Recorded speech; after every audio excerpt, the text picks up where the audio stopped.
Pada tahun 1478, kerajaan Majapahit yang kondisinya sudah lemah diserang oleh Raden Fatah.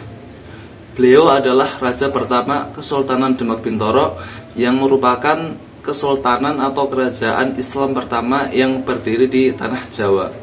Raden Fatah juga merupakan anak kandung dari raja terakhir Majapahit, yaitu Raja Brawijaya kelima. Dalam peperangan tersebut, Majapahit akhirnya kalah dan raja yang terakhir, yaitu Raja Brawijaya kelima, melarikan diri ke arah timur. Di tengah pelarian tersebut, beliau akhirnya bertemu dengan Sunan Kalijaga dan berdialog panjang lebar dengannya. Setelah melakukan perenungan yang cukup mendalam, akhirnya raja terakhir Majapahit, yaitu Raja Brawijaya kelima, memutuskan untuk masuk agama Islam.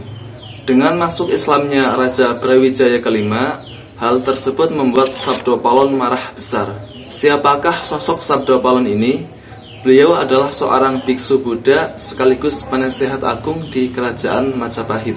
Sabdopalon marah besar kepada Raja Brawijaya kelima karena telah dianggap mengkhianati ajaran leluhurnya dan masuk agama Islam, yaitu agama yang menurut Sabdopalon adalah agama yang ajarannya menggantung atau dharma yang menggantung alias tidak jelas. Makanya buku yang menceritakan kisah ini dinamakan Dharma Gandul, artinya ajaran yang menggantung alias tidak jelas.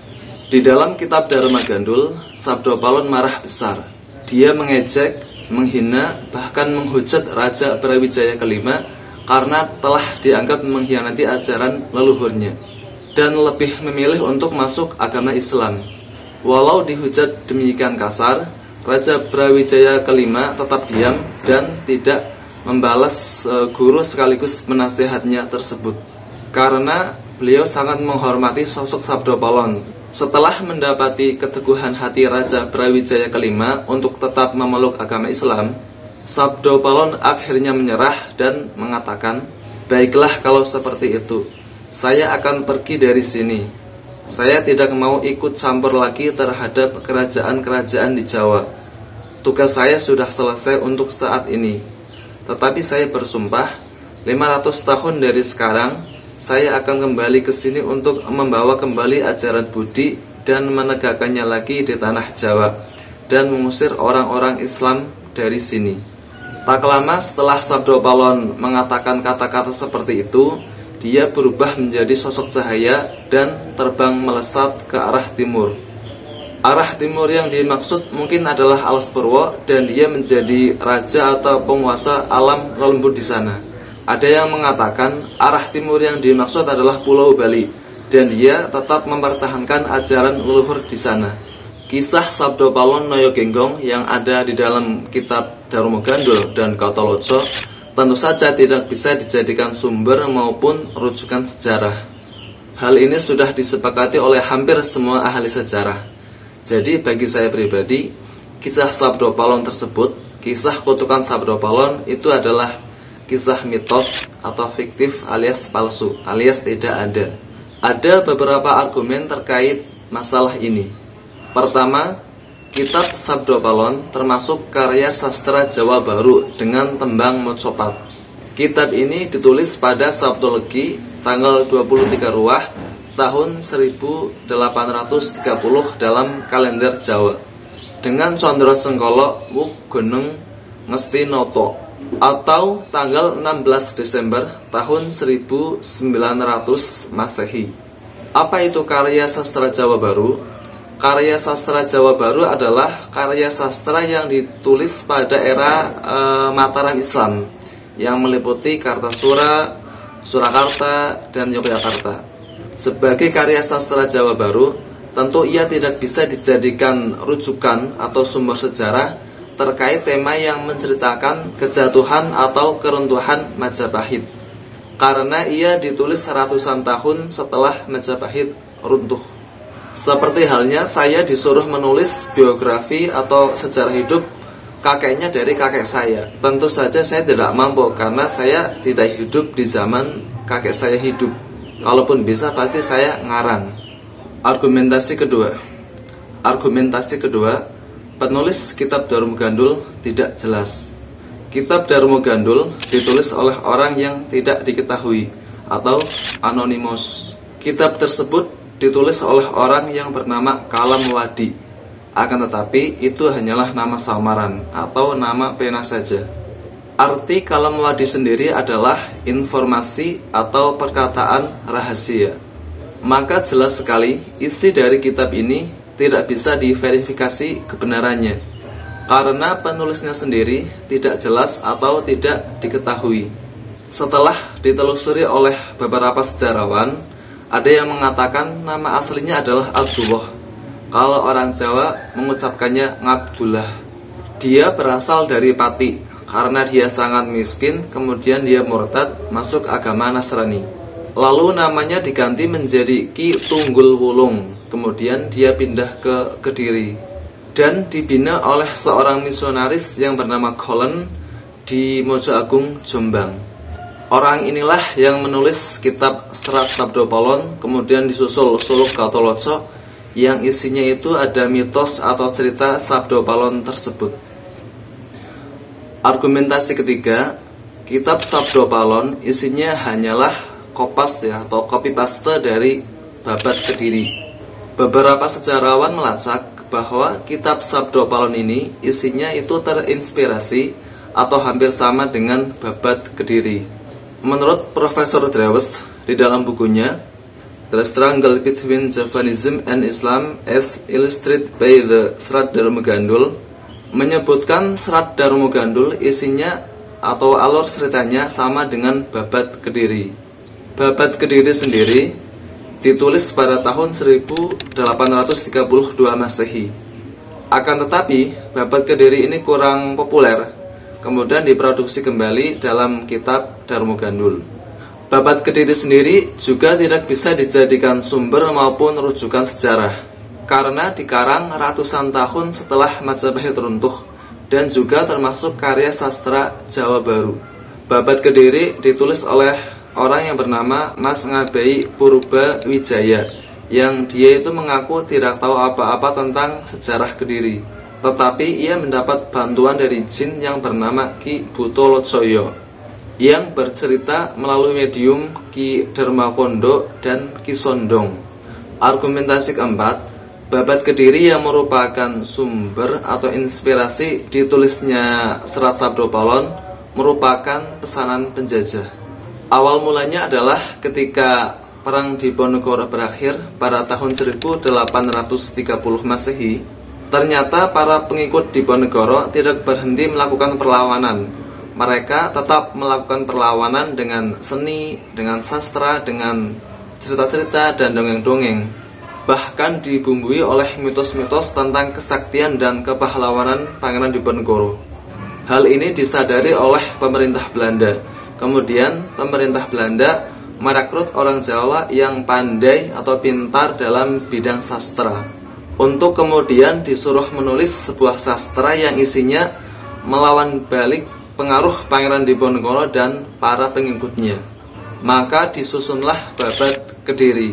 Hal ini dilakukan oleh pemerintah Belanda karena waktu itu pemerintah Belanda hampir bangkrut sebab kas negara itu terkuras habis demi membiayai Perang Diponegoro. Makanya agar Perang Diponegoro tidak terulang lagi, disusunlah Babat Kediri oleh Mas Ngabeyi Purba Wijoyo atau Purbo Wijoyo atas pesanan pemerintah Belanda pada tahun 1832 Masehi, tepat 2 tahun setelah Perang Diponegoro berakhir. Tujuannya adalah untuk melemahkan semangat Islam agar mudah diadu domba. Karena pada waktu itu antara Islam dan Jawa itu sudah menjadi satu, tidak bisa dipisahkan lagi. Kalau dalam bahasa Jawanya sudah nyawiji. Walaupun orang Jawa mungkin ada atau banyak yang belum sholat, tapi tetap mereka, kalau Islam atau agama mereka dilecehkan, mereka akan bangkit melawan. Contoh kerancuan dalam Babat Kediri adalah yang menyerang kerajaan Majapahit adalah kerajaan Demak Bintoro yang dipimpin oleh Raden Fatah.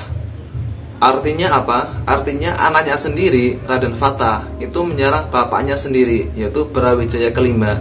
Demi apa? Demi kekuasaan Cerita ini sebenarnya tidak ada dasarnya kalau kita merujuk naskah-naskah Jawa kuno ya, yang ditulis memakai bahasa Kawi atau bahasa Jawa kuno maupun prasasti yang ada. Padahal kalau kita membuka naskah Jawa kuno yang ditulis memakai bahasa Kawi, bahasa Jawa kuno, seperti Pararaton atau prasasti semisal prasasti Petak, yang menyerang Majapahit adalah sosok atau tokoh yang bernama Girindawardana Dyah Ranawijaya. Siapa dia? Dia adalah Raja Hindu dari Kediri atau Keling, bukan Raden Fatah dari Demak. Itu yang ada di dalam prasasti maupun naskah-naskah Jawa kuno. Akan tetapi sejarah ini dibelokkan oleh orang-orang yang menghamba kepada pemerintah Belanda bahwa yang menyerang adalah Raja Demak Bintoro, Raden Fatah. Ini kan sudah pengkaburan sejarah. Argumentasi kelima, kutukan Sabdo Palon sudah terlewat. Seandainya kutukan Sabdo Palon tersebut benar adanya, seharusnya sudah terlewat. Karena dalam mitos tersebut, 500 tahun yang akan datang setelah Majapahit runtuh, dia akan bangkit kembali, mengusir orang-orang Islam dan menghidupkan kembali ajaran leluhur Jawa atau ajaran Budi. Maka perhitungannya adalah 1478 Masehi. Itu adalah tahun formalnya Majapahit runtuh. Kemudian ditambah 500 tahun, yaitu 500 tahun yang akan datang, kata Sabdo Palon kan. Berarti 1478 ditambah 500 sama dengan 1978 Masehi. Seharusnya Sabdo Palon itu muncul tahun 1978 Masehi. Namun nyatanya bagaimana? Pada tahun tersebut berarti zaman Orde Baru. Tidak ada apa-apa. Tidak ada tokoh yang bernama Sabdo Palon atau simbol Sabdo Palon yang muncul. Ada yang menarik. Pada tahun tersebut, pada tahun 1978, untuk pertama kalinya disahkannya undang-undang tentang aliran kepercayaan oleh pemerintah Orde Baru, yaitu Presiden Soeharto. Kita tahu Presiden Soeharto sangat kental sekali budaya Jawanya. Dan juga pada tahun tersebut terjadi letusan Gunung Semeru. Mungkin itu sebagai simbol bangkitnya Sabdo Palon Noyoginggong. Argumentasi keenam, Raja Brawijaya kelima juga adalah tokoh fiktif.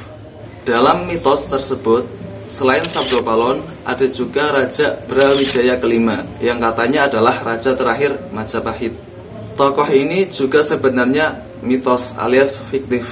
Karena kalau kita merujuk prasasti-prasasti kuno dan naskah-naskah kuno yang bercerita tentang Majapahit seperti Nagarakartagama atau Pararaton, tidak ada Raja Majapahit yang bernama Raja Brawijaya kelima.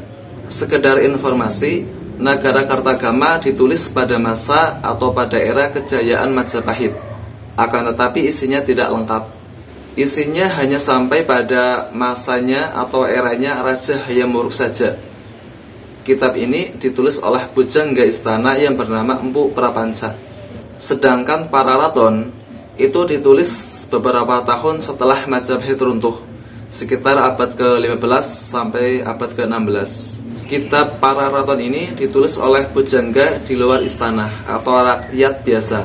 Makanya penggunaan gelar pun atau istilah-istilah yang digunakan itu agak berbeda. Kalau di dalam Nagarakartagama, panggilan untuk pangeran biasanya memakai kata Dyah. Sedangkan di kitab Pararaton, panggilan untuk pangeran atau putra raja itu memakai gelar Raden. Banyak pihak yang menganggap Nagarakartagama itu lebih valid atau lebih otentik dibandingkan dengan Pararaton. Karena Nagarakartagama ditulis pada masa kejayaan Majapahit.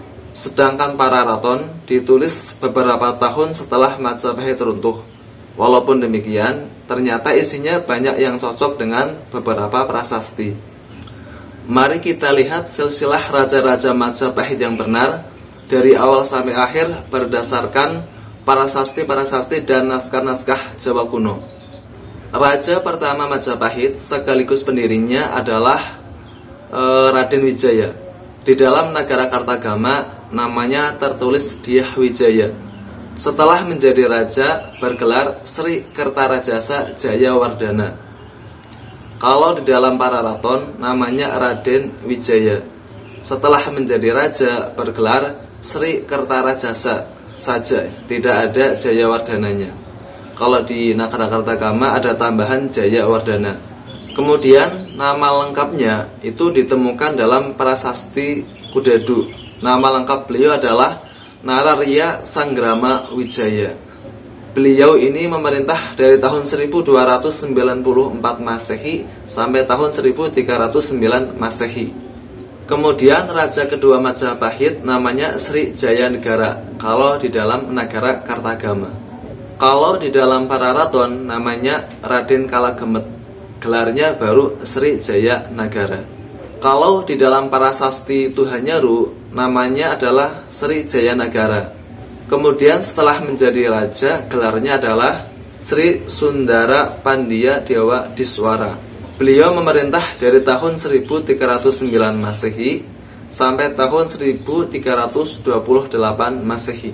Raja Majapahit yang ketiga adalah seorang raja perempuan yang bernama, kalau di dalam Nagarakartagama namanya Sri Buana Wijaya Tunggadewi. Kalau di dalam Pararaton namanya Bre Kahuripan. Bre Kahuripan artinya adalah raja bawahan di Kahuripan. Nama aslinya itu ditemukan di Prasasti Canggu, yaitu Dyah Kitarja. Setelah menjadi raja, kemudian beliau diberi gelar Maharajasa Jayawisnuwardhani. Tribuana Tunggadewi memerintah dari tahun 1328 Masehi sampai tahun 1350 Masehi. Kemudian Raja Majapahit yang keempat adalah, kalau di dalam Nagarakartagama namanya Dyah Sri Hayam Wuruk. Kalau di dalam Pararaton namanya Raden Tetep. Setelah menjadi raja, gelarnya adalah Sri Rajasa Nagara. Hayam Wuruk memerintah dari tahun 1350 Masehi sampai tahun 1389 Masehi. Raja Majapahit yang kelima adalah, kalau di dalam Nagarakartagama namanya adalah Sri Wikramawardhana. Kalau di dalam Pararaton namanya adalah Brahyang Wisesa. Beliau memerintah dari tahun 1389 Masehi sampai 1429 Masehi. Raja Majapahit yang keenam ini juga raja perempuan, namanya kalau di dalam Pararaton itu Dewi Suhita. Setelah menjadi raja, gelarnya adalah Batara Prabustri. Beliau memerintah dari tahun 1429 Masehi sampai tahun 1447 Masehi. Kemudian Raja Majapahit yang ketujuh adalah, kalau di dalam Pararaton namanya Brek Tumampel. Berarti sebelum menjadi raja, beliau seorang raja bawahan di daerah Tumapel. Kalau di Prasasti Waringin itu namanya Dyah Kertawijaya. Tapi kalau di dalam Pararaton namanya itu Brek Tumampel. Setelah menjadi raja, gelarnya adalah Sri Kertawijaya. Tapi kalau di dalam Prasasti Waringin itu namanya itu Dyah Kertawijaya.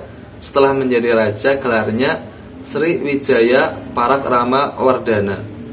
Beliau memerintah dari tahun 1447 Masehi sampai tahun 1451 Masehi. Kemudian Raja Majapahit yang ketujuh adalah, kalau di dalam Pararaton namanya Sri Rajasa Wardhana. Setelah menjadi raja, gelarnya Sang Sinagara. Kalau di dalam Prasasti Waringin Pitu namanya adalah Dyah Wijaya Kumara. Beliau memerintah dari tahun 1451 sampai 1453 Masehi. Di dalam Pararaton, setelah beliau wafat atau meninggal, Majapahit itu kosong, tidak ada yang memerintah selama 3 tahun. Jadi selama 3 tahun tidak ada raja yang memerintah. Yang kalau di dalam Pararaton itu disebutkan 3 tahun tan hana Prabu, 3 tahun kosong tanpa ada raja yang memerintah. Kemudian Raja Majapahit yang ke-9 adalah kalau di dalam para raton namanya Bre Wengker. Setelah menjadi raja, gelarnya Bra Hyang Purwa Wisesa. Kalau di dalam Prasasti Waringin Pitu, namanya adalah Dyah Surya Wikrama. Setelah menjadi raja, gelarnya adalah Girisa Wardana. Beliau memerintah dari tahun 1456 sampai tahun 1466 Masehi. Kemudian Raja Majapahit yang ke-10 atau yang terakhir namanya adalah, kalau menurut para raton namanya Bre Pandan Salas atau Bre Tumapel. Kalau menurut Prasasti Waringin Pitu namanya Dyah Sura Prabawa.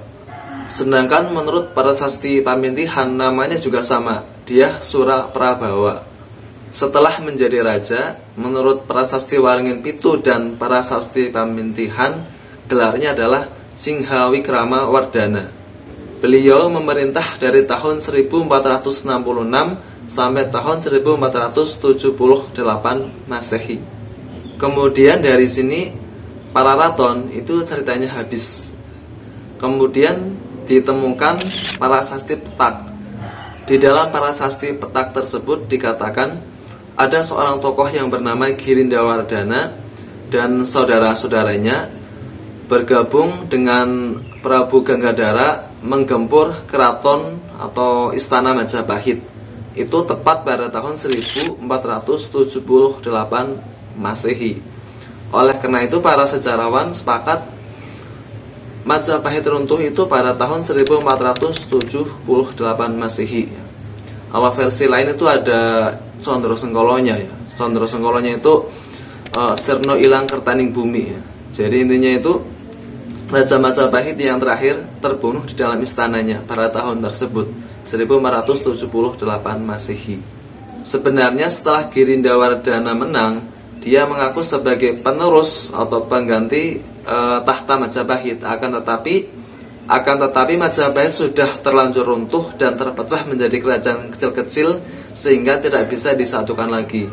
Dan dari semua silsilah raja-raja Majapahit tersebut tidak ada yang bernama Brawijaya. Kalau kita merujuk ke naskah-naskah kuno yang ditulis pada masa era kejayaan Majapahit ya, seperti Nagarakartagama atau para raton yang ditulis setelah Majapahit runtuh maupun prasasti-prasasti yang ada, itu tidak ada namanya Brawijaya.